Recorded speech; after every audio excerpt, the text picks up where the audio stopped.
আসসালামু আলাইকুম। রংপুরে ইরানি দম্পতিকে মারধর ও ছিনতাইয়ের ঘটনায় গ্রেফতার 4। আমাদের রংপুর ব্যুরো প্রধান মোহাম্মদ ইউসুফ খানের পাঠানো তথ্য ভিডিও চিত্রে থাকছে বিস্তারিত। সাথে আছি আমি আয়েশা ইভা।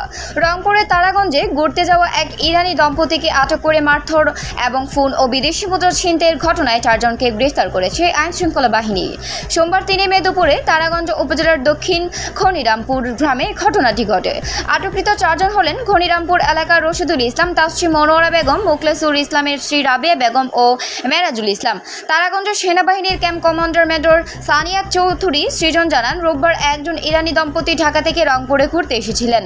ভাড়া করা একটি গাড়িতে তারা গুগল ম্যাপ ব্যবহার করে নিজেরাই ঘুরছিলেন। এ সময় ভুল করে তারাগঞ্জের একটি গ্রামে ঢুকে পড়লে এলাকাবাসীর সাহায্য চান, কিন্তু এলাকাবাসী তাদের সাহায্য না করে উল্টো মারধর করে ডলার, মোবাইল ফোন, একটি হাতঘড়ি ও পাসপোর্ট ছিনিয়ে নেন। পরবর্তীতে খবর পেয়ে সোমবার দুপুরে দক্ষিণ গনিরামপুর গ্রাম থেকে ঘটনার শিকার সেলিম রেজা এবং তার স্ত্রী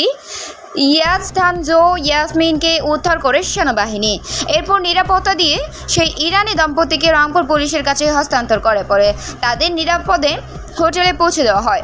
এ সময় এলাকায় তল্লাশি চালিয়ে খোয়া যাওয়া ডলার, ঘড়ি, মোবাইল ফোন ও পাসপোর্ট উদ্ধার করা হয় বলে জানাও সেনাবাহিনীর এই কর্মকর্তা।